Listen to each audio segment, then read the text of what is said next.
Welcome back to the Do Hard Things Today podcast, where fitness and life intersect. This is Kevin Harrison along with Hal Morris.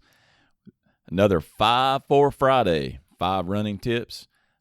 We had some great feedback on the nutrition tips that we gave last week. We're going to keep this under 10 minutes on Fridays. We just want to talk a little bit about helping you to have just some very quick and easy tips on improving your life and your fitness. And today we're going to be talking about running specifically. So many of you are out there.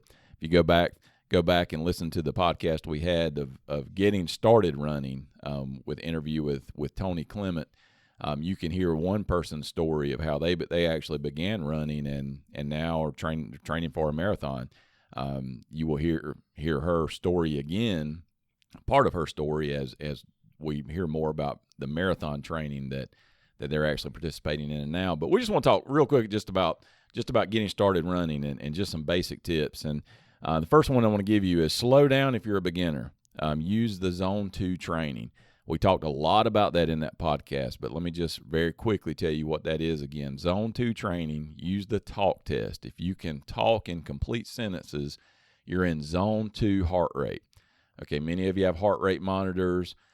There's a lot of confusion over Zone 2 training, but the easiest way to figure out if you're in Zone 2 and you're going slow enough is if you can do the talk test where you can talk in complete sentences, not abbreviate where you're breathing hard, but it is you can talk in a complete sentence. That's going to be hard for you, for those of you that are chronic Zone 3 runners, where you're running hard enough to be given a pretty good effort, but not really hard enough to be up in Zone 4 and Zone 5 and making yourself a lot faster. So you'll have to slow down a little bit and use this Zone 2. If you'll be disciplined in that, you'll be shocked at how much faster you'll get faster at that lower heart rate.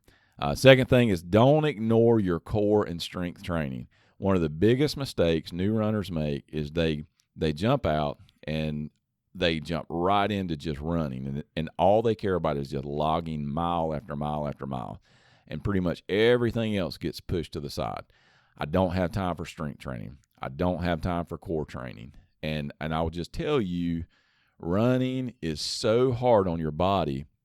If you don't take the time to strength train and to core train, which what happens is the more and more miles that you log, you start to lose your posture, lose your form, and the easiest way and best way to prevent that is to strength train and core train.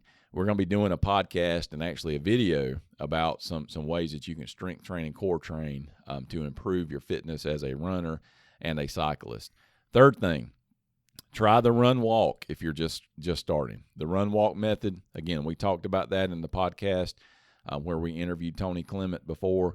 Run walk is basically where you run for a segment and then you walk and recover for a segment. And if you are starting, I would encourage you to start walking the majority of the time and then jogging a little bit, and then slowly but surely you'll start running more than you're walking. So don't be afraid of that. You can look up resources. Jeff Galloway, he's kind of the father of the run walk method.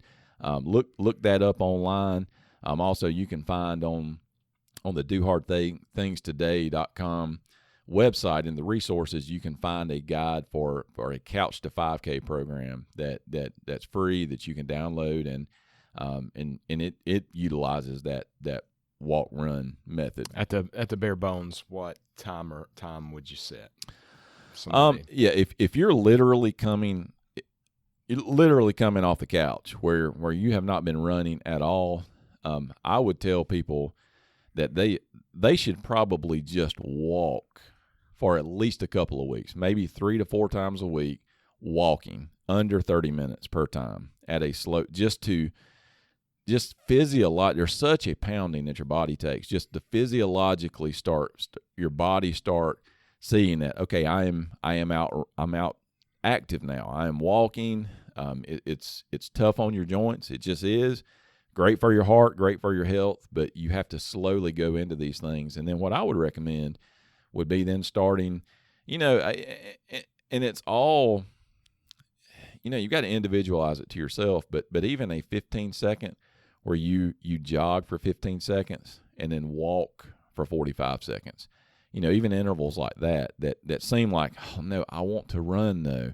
Well, the running will come, and if you'll slowly build, you'll keep yourself injury free, and then you'll be able to do the things that you want to do. And we've seen so many people that have been inside of our run groups and other people that can testify to the fact that they followed this method, and now they're doing some pretty amazing things. Fourth thing would be set some goals. No matter what it is, if it's a 5K, if it's a 10K, half marathon, if you will get a race on the calendar for you, it keeps you accountable. So set some goals. And if you've got a weight goal, go ahead and say that. Say it out loud that I'm going to lose 10 pounds in the next 90 days. Say that out loud. Set some goals. It helps you to stay accountable. And then the last thing, and again, we'll be posting some videos and doing a separate podcast that deals with core and strength training along with this. Find a good stretching and yoga routine. Runners are notorious non-stretchers. They don't want to stretch because they don't have time. And again, it's just like the core thing. They feel like, I've got an hour to run today, so I'm going to run all 60 of that minutes, and I don't have time to stretch. Again, injury prevention. If you will work yoga and stretching into your routine, you're going to be shocked at what it does to your body, how flexible you become. And when you first start this, you will realize just how tight and rigid you have become, especially if you've been running for a while. You'll get to, where many people that run for a long time, they can't even bend down and touch their toes because they're so tight. This will do so much for your running. So anything you want to add to this? Do you have any resources where to find yoga stretching? Oh man, you can find, literally you can Google yoga for runners or stretching for runners. We're actually going to put on our YouTube channel, we're going to do a little video on some basic yoga poses, the ones that I believe are the best for runners, that you should be doing, and then the different ones that you should do before you run. You should do some dynamic stretching before you run, and then that static stretching and yoga after. But you can find, the great thing about the time we live in is you can find anything that you want to do as far as it, like stretching and yoga routines. Look up 15-minute runner's yoga routine online, and you'll find the yoga poses that will work for runners. The main thing is getting about 15 minutes a day. I think if you get 15 minutes a day in, it's going to change everything about your fitness journey and what you're able to do and stay injury free and continue to train. If you want to keep training, you want to keep logging the miles, you have got to take care of your body. That some people call it self-care, where you take care of that body that's out there pounding the pavement. Because if you don't, your body will eventually stop you. And when it stops you with an injury, then you're stopping. There's no miles then. It's resting and recovering. But an ounce of prevention is worth a pound of cure, as Mama always said. So 5 quick tips for you for running. We'll be doing this every Friday. The Do Hard Things Today podcast, where fitness and life intersect.